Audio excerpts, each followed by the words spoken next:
When he left Paris, he spent one day at my estate at Saint-Lô, going from there to England. He had asked us to prepare a room for him quite informally and arrived at night. The next morning at 10 o'clock, my brother brought him into my room. I was too ill to be able to get up yet.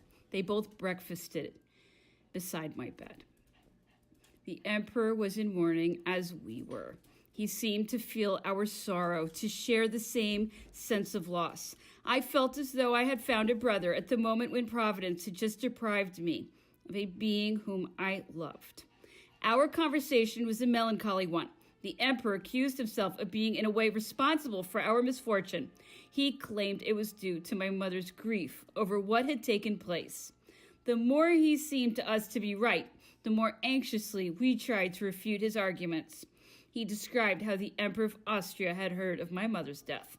In the morning, as he was going out alone, he met a common workman in the Rue du Faubourg Saint-Honoré.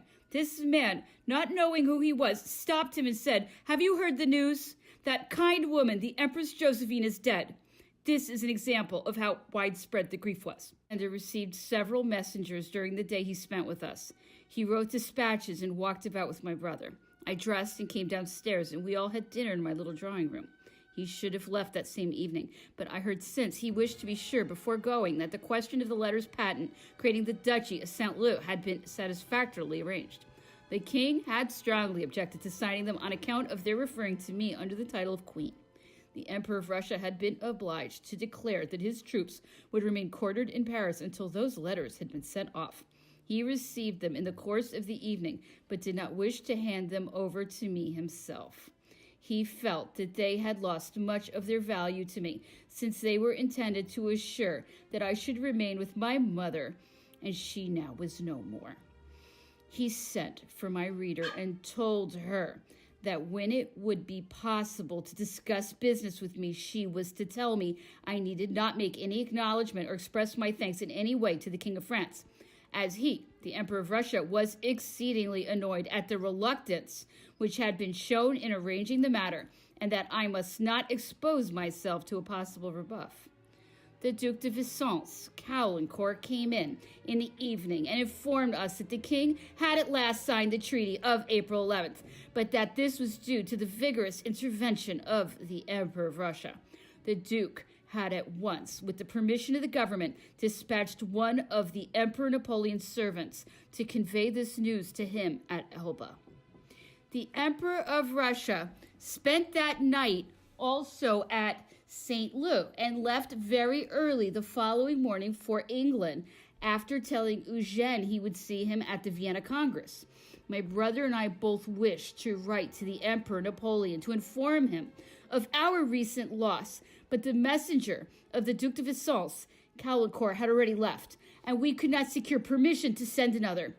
I was most anxious also to let him know how my personal affairs had been arranged, but the Duc de Vicence, Caulaincourt, told me he had already done this, and that after having described the negotiations to the emperor, he had added, "As for Queen Hortense, suitable provisions for her and her children are being arranged in France." His letters were sent by a servant who was going to Elba with them. It was therefore impossible to write direct, as all correspondence with the emperor had been forbidden. Therefore, we considered it best to wait till matters had become calmer. In the first few days that followed our bereavement, all Paris society came to see me. So much sympathy with us was liable to offend the government. We already knew that it was distinctly hostile towards us. My brother felt the drawbacks of a prolonged stay in France, and he wished to conclude his affairs and leave afterwards for Munich. Monsieur Solange and Monsieur Deveau were appointed to settle my mother's estate, which people said was a very considerable one. Yet it consisted only of her country place at La Maison, the Chateau of Navarre, which the emperor had entailed for my brother, her pictures and diamonds, an income of 30,000 francs in government securities, and her property in Martinique. But as she never understood much about money matters, and as she never knew how to say no to anyone who asked her for something, she left about 3 million francs worth of debts. Our business advisors suggested a sale, which they declared would be profitable since everyone was anxious to secure some object that had belonged to her. but it was disagreeable to us to think of all our mother's personal belongings being exposed to the public and knocked down to the highest bidder. My brother and I therefore agreed that these personal belongings should be given to the young ladies who had been her attendants and whose welfare she looked after. Doubtless, in benefiting them, we were carrying out her intentions. The income was divided among them to act as dowries when they married. One of them did so at once. The servants were so numerous that in order to dismiss them and give them 6 months' wages, we were obliged to borrow 200,000 francs. Of all the children my mother had undertaken to educate and care for, we took over only those who were in the greatest distress. The servants who had been with her for several years received pensions, which we promised to continue. My share of these pensions, not including those I was already paying personally, in spite of the change in my position, amounted to more than 30,000 francs annually. My mother's maids of honor and her equerry each received a carriage and 4 horses. Her ladies-in-waitings received shawls and different souvenirs. We were the last to keep anything for ourselves. It seemed as though our position was assured. I was to receive an income of 400,000 francs, and my brother important domains. Our only thought had been to make other people happy, but do what we could, was it possible to satisfy everybody? People were discontented. My mother had been in the habit of giving out annually pensions amounting to between 200,000 and 300,000 francs. We kept only 60,000 francs of these pensions. It was said that people were being treated unfairly. Servants who were only entitled to 1,500 francs allowance a year demanded 3,000. My brother, because he believed that what the Allies would give him would enable them to pay off the debts of my mother, and also because I could do nothing for them, took the real estate. I had only half the picture gallery and half the diamonds. The newspapers talked of this estate as amounting to 15 millions. We did not consider it worthwhile to deny these reports, especially as the prominent position my mother had occupied for such a long time made such exaggerated figures seem possible. It was true she had been wealthy, but she gave away everything she had, and frequently more besides.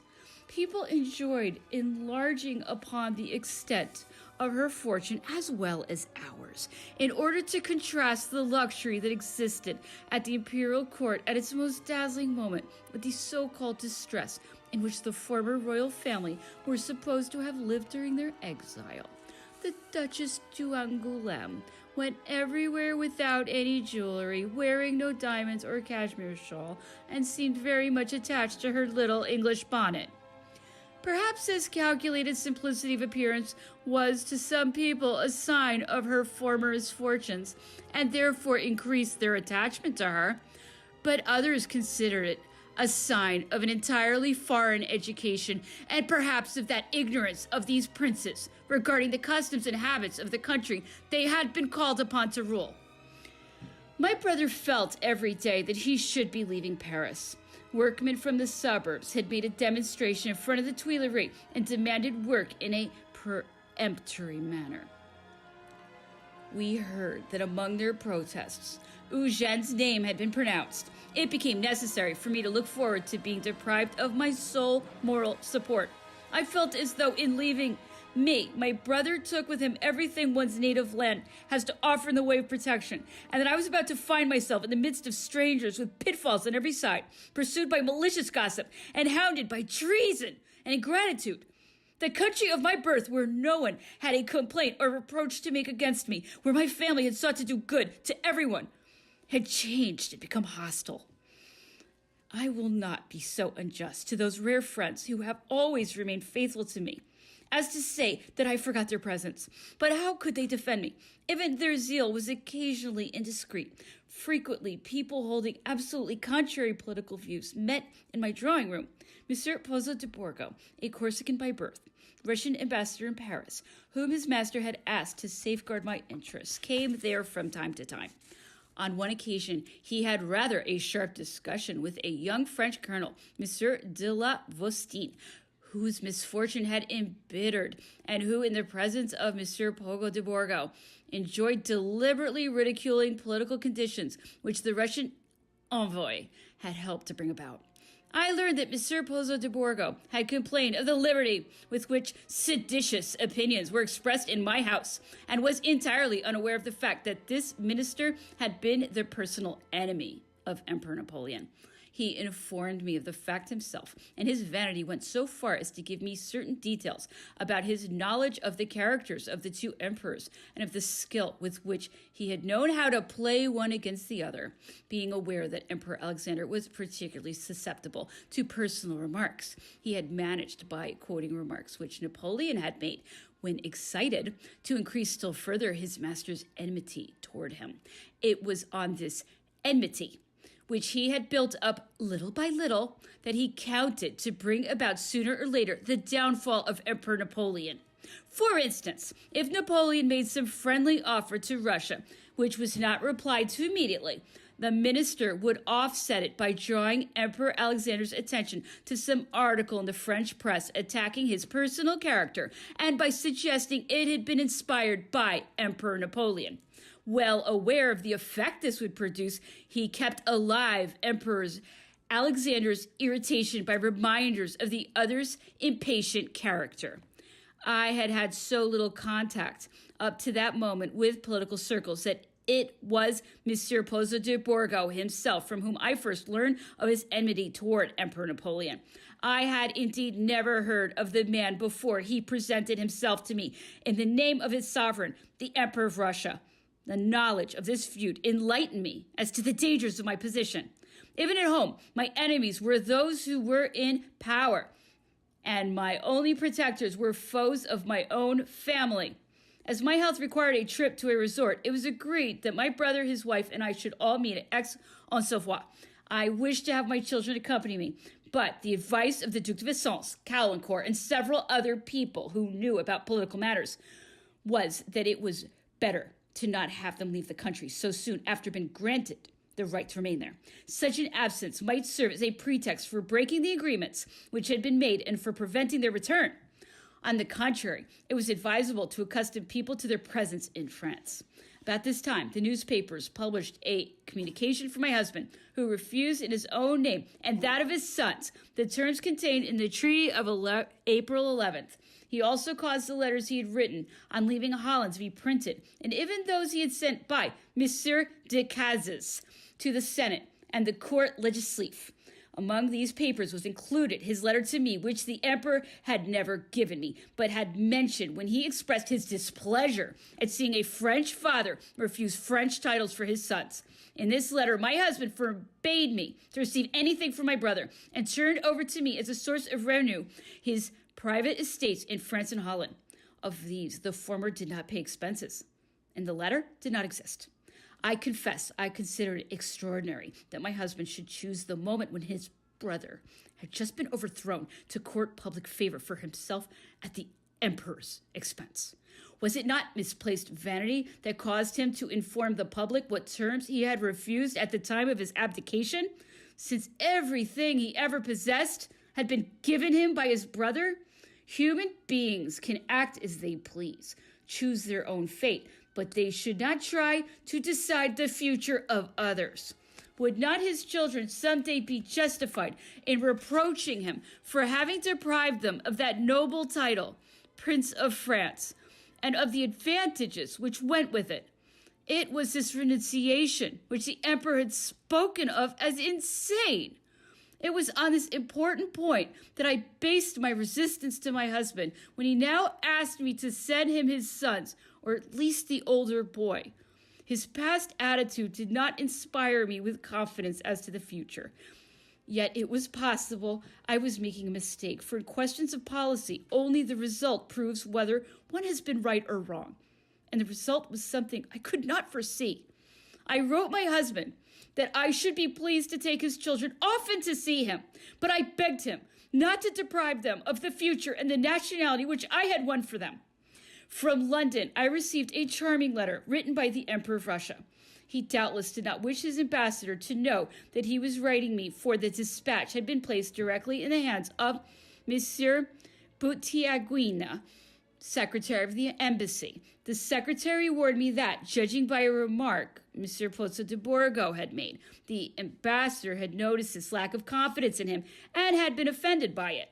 Thus it came about that he first feared the person he was supposed to protect, and later came to desire to harm her. The enthusiasm aroused by the return of peace had given way to a general feeling of unrest. No one yet knew what was the matter, but the manner in which some people were made much of at court and certain others were neglected showed that in future the privileged class would consist of a little group made up of the men who for 25 years had done nothing useful in behalf of their country, or who had even actively fought against her. The promise of peace, and especially of more liberal measures of government, had caused the Bourbons to be welcomed, but already the prospect of such measures was threatened by various laws they had introduced. People made fun of certain old-fashioned customs that the government attempted to revive. The princes had amused themselves by conducting mimic war just outside of Paris. This was considered an unseemly parody of the sad and sanguinary events from the effects of which the capital was still suffering. The Duc de Berry believed he could, by an air of petulant ill humor, imitate the emperor's grave severity, and he shocked people's feelings by his attitude. The more the government felt it was losing the nation's confidence, the more it became suspicious, and the more mistakes it made. I had praised the waters of Aix-en-Savoie highly to the Empress Marie-Louise, and she obtained permission to take a trip there. This greatly worried the police department and French court circles. They felt themselves in peril on account of a journey undertaken by a woman who to them seemed threatening to recapture what she had not known how to keep. I had made no secret of my plan of meeting my brother at Aix. Monsieur Butiaguina informed me that our presence there at the same time as the Empress appeared suspicious to the French court. Even Monsieur de Blacas, one of the king's cabinet ministers, told me he would be pleased if I changed my plans, and thus showed my desire not to make the Bourbons uneasy. I willingly consented and wrote my brother that I was going to Plombières. Before I left, Madame de Staël and Madame Recamier asked to be allowed to call and thank me for my efforts to have their sentence of exile suspended. Although the emperor had not consented to my request, they were nonetheless grateful. They arrived one morning accompanied by Prince Auguste of Prussia. Madame de Staël asked me many questions about the emperor, spoke of going to see him on the island of Elba, and wished to know in detail everything he had said about her. I told her that he had judged her severely, but had been more indulgent toward Madame Recamier, whose exile doubtless he would shortly have suspended. She could not conceal her satisfaction at the distinction he made and hastened to call her friend over to tell her what she had just heard. She repeated it with great deal of emphasis, as much to say, "You are nothing but a child. People did not consider that you mattered, whereas they were afraid of me." Then she turned to me and said complacently, "Really? You don't think he would have ever let me return to France?"